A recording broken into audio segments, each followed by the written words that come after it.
베드로후서 6번째 시간입니다. 오늘 말씀은 베드로후서 결론입니다. 베드로후서 3장 11절부터 14절 말씀을 합독하고 베드로후서 결론을 맺는 시간을 가지도록 하겠습니다. 자, 그러면 베드로후서 3장 11절부터 14절 말씀을 한 목소리로 합독하도록 하겠습니다. 이 모든 것이 이렇게 풀어지리니 너희가 어떠한 사람이 되어야 마땅하냐. 거룩한 행실과 경건함으로 하나님의 날이 임하기를 바라보고 간절히 사모하라. 그날에 하늘이 불에 타서 풀어지고 물질이 뜨거운 불에 녹아지려니와 우리는 그의 약속대로 의가 있는 곳인 새하늘과 새 땅을 바라보도다. 그러므로 사랑하는 형제들아, 사랑하는 자들아, 너희가 이것을 바라보나니 주 앞에서 점도 없고 흠도 없이 평강 가운데 나타나기를 힘쓰라. 여러분, 주님 앞에 우리가 왜 점도 없고 흠도 없이 평강 가운데 나타나야 되냐 하면 우리가 죄악 가운데 있으면 주님이 우리에게 은혜를 주시지 않아요. 우리가 주님과의 관계가 안 된다는 겁니다. 우리가 왜 자꾸 거룩을 추구하느냐? 우리의 행복을 위해서 거룩을 추구하는 거예요. 거룩 그 자체가 중요한 게 아니라 내가 거룩을 추구함으로 말미암아 주님이 나에게 역사하시는 게 느껴져야 됩니다. 목적은 주님이 나에게 역사하시는 거예요. 내가 주님과 교제하는 거거든요. 그 삶이 가장 중요한 삶입니다. 그 삶에 방해가 되는 게 나의 거룩하지 못한 삶이라는 거예요. 내가 거룩하지 못한 삶을 살아가는 만큼 우린 계속 하나님의 은혜 속에 있지 못한 겁니다. 오늘 베드로후서를 정리하면서 어떤 거짓 교사든 어떤 세상의 유혹이든 넘어서고 정말 은혜 가운데 있는 여러분 되시길 바랍니다. 자, 이제 베드로후서를 마치면서 베드로후서가 전하는 중요한 메시지들을 정리하려고 합니다. 첫 번째가 그리스도를 아는 지식과 그 열매로서의 신앙의 미덕들을 좀 나눴습니다. 베드로는 이 베드로후서를 통해서 앞부분에 성도는 그리스도를 아는 지식을 통해서 신성한 성품에 참여한 자들이 되었다는 겁니다. 우리는 그리스도의 지식, 그 은혜들을 알므로 말미암아 정말 하나님이 처음 창조 때 주셨던 형상, 그 신성한 성품이잖아요. 이 하나님이 우리에게 주신 그 은혜의 성품을 우리는 사실은 알게 되었다는 겁니다. 그걸 더 맛보아야 세상의 것을 추구하지 않습니다. 우리는 정말 신성한 성품을 더 참여한 자로서 그에 합당한 미덕의 열매들을 맺어가야 될 줄로 믿습니다. 그래서 믿음의 덕을, 덕의, 또 여러분 정말 그 덕의 지식을, 지식의, 있지 않습니까? 인내. 이 계속해서 사랑까지 쭉 이렇게 가지는 그 중요한 메시지들처럼 우리가 정말 아름다운 열매들이 풍성하게 맺어질 수 있도록 더 믿음이라면 좀 더 사랑까지 갈 수 있는 그런 삶이 될 줄 믿습니다. 그래서 그리스도는 곧 보이지 아니하시는 하나님의 형상이고 본체십니다. 따라서 그리스도를 아는 지식은 하나님을 아는 지식이고요. 하나님을 진정으로 아는 자는 성령의 역사를 통해서 그분의 거룩한 성품을 닮아가게 되어 있습니다. 그거 통하는 거죠. 그래서 그분이 가지고 있는 그 신성한 성품, 거룩한 성품이 우리가 그것을 더 알아가게 되는 겁니다.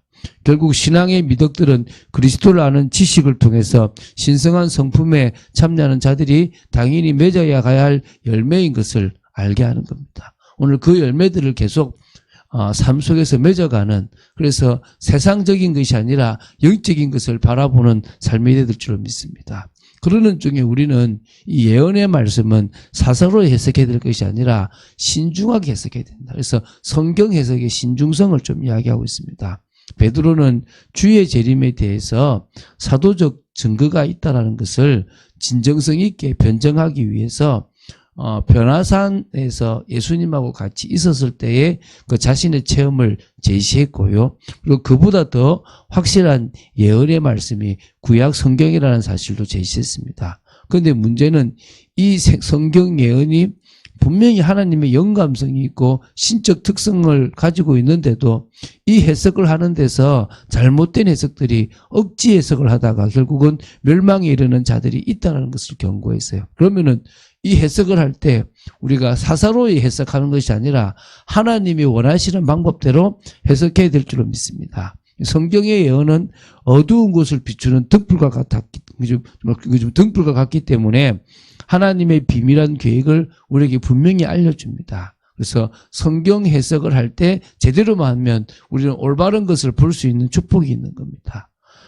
그래서 이 성경 해석을 제대로 하지 못한다면 그 비밀한 계획을 잘못 푼다면 치명적인 해악을 초래하고 이단들이 바로 그렇게 해서 이 잘못된 해석을 통해서 나타납니다. 지금도 이 나라에 많은 이단들이 있지 않습니까? 우리는 저 요한계시록까지 제대로 이해하고 풀고 함부로 풀지 말고 애매한 것들은 자기의 주장이 아니라 주님 성령께서 가르쳐 주시는 만큼 이해하고 나아가야 될 줄로 믿습니다. 세 번째는요. 거짓 교사들이 도덕적으로 부패했다는 것이 특징이라는 거예요. 그래서 결국은 영적으로 도덕적으로 타락했고 부패한 그들을 배우면 안 되겠죠. 그죠? 베드로후서 2장에서는 주로 거짓 교사들이 출현했고 그들은 피할 수 없는 멸망을 받을 것이다. 근데 그 거짓 교사들이 도덕적으로 타락했다라는 것을 아주 조목조목 알려주고 있습니다.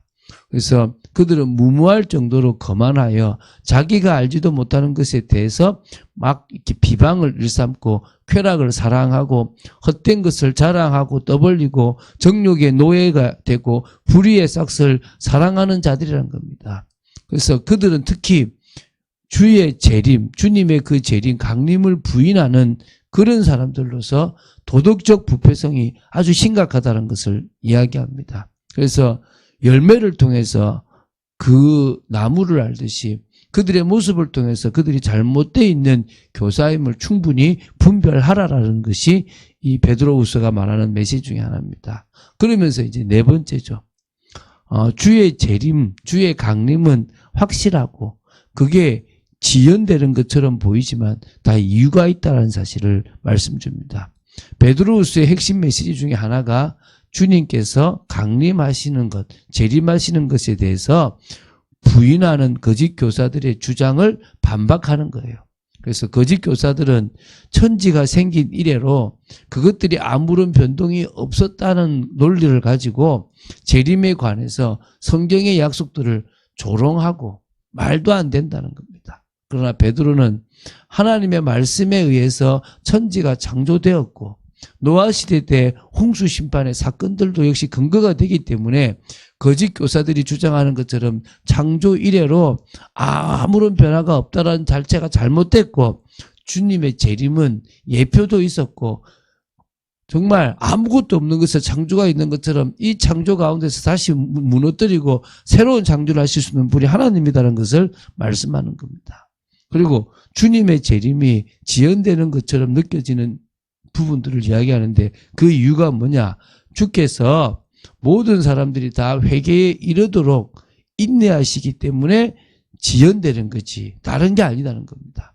능력이 없어서가 아니고 잠시 다른 걸 하고 계시는 것이 아니라 한 영혼이라도 더 돌아오고 회개하기를 바라시는 겁니다.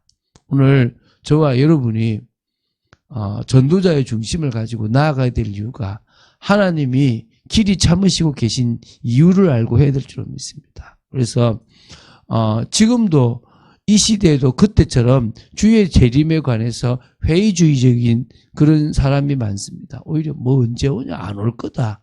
먹고 즐기고 그 소돔과 고모라나 여러 시대처럼 그렇게 되어져 갑니다. 진실한 성도는 천지 창조나 노아 홍수가 역사적 사실인 것처럼 주의 재림 역시도 분명히 일어날 일이라는 겁니다. 그것이 지연되는 것처럼 보이지만 모든 사람이 회개하기를 원하시는 주님의 인내라는, 그래서 천년이 하루 같고 하루가 천년 같다는 사실을 기억하고 인도받을 줄로 믿습니다. 마지막 다섯 번째입니다. 주의 재림 신앙이 있다면 우리는 구별된 신앙 생활을 해야 된다는 것입니다. 성도들이 재림 신앙을 가지고 있다면 나타나는 게 당연히 거룩한 생활입니다. 구별된 삶인 거죠. 왜?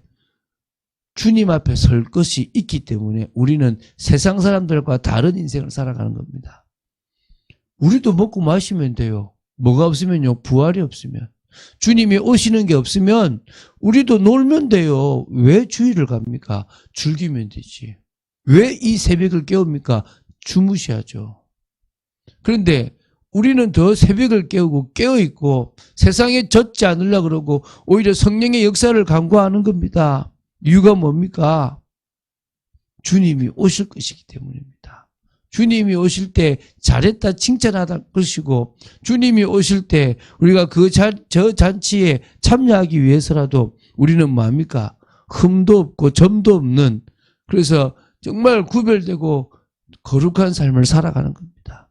그 삶이 주님이 재림 이전에 이때도 주님의 그 은혜로 충만할 수 있는 길인 겁니다.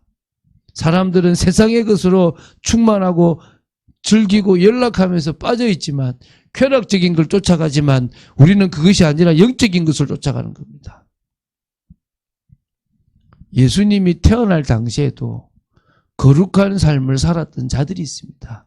그들이 바로 사가랴, 엘리사벳, 심지어 예수님의 탄생에 초대되었던 목자들까지도 그런 사람입니다. 그러나 그보다 더 중요하게 이번 주에 배웠던 마리아가 실제적으로 정말 구별된 삶, 거룩한 삶. 그래서 주님의 재림, 메시아의 그 소망을 기다렸던 자입니다. 우리는요, 오늘 이 시간 그런 축복을 누릴 수 있습니다. 하나님께서 행하실 역사 믿고 나아가야 될 줄 믿습니다. 어떤 순종요? 절대적인 순종. 오늘 그 축복을 사실적으로 누리고 오늘 하루도 믿음 안에서 승리하는 저와 여러분 되기를 주 예수 그리스도 이름으로 축원드립니다. 주는 그리스도시요 살아계신 하나님의 아들이심을 고백합니다. 베드로 후서를 통하여 베드로 후서가 증거하는 몇 가지 중요한 메시지들을 받습니다. 아버지 저희들이 깨어있기를 원하며 주의 재림을 믿고 거짓 교사들의 재림이 없다라고 하는 이 세상이 전부라고 생각하는 많은 헛된 사람들을 물리치고 오히려 마리아처럼 많은 믿음의 사람들처럼 정말 주의 재림을 기다리고 인도받는 축복의 사람 되도록 지켜주시옵소서. 약속을 붙잡고 나아가는 사람들이 되기를 원합니다. 주 예수 그리스도 이름으로 기도드립니다. 아멘.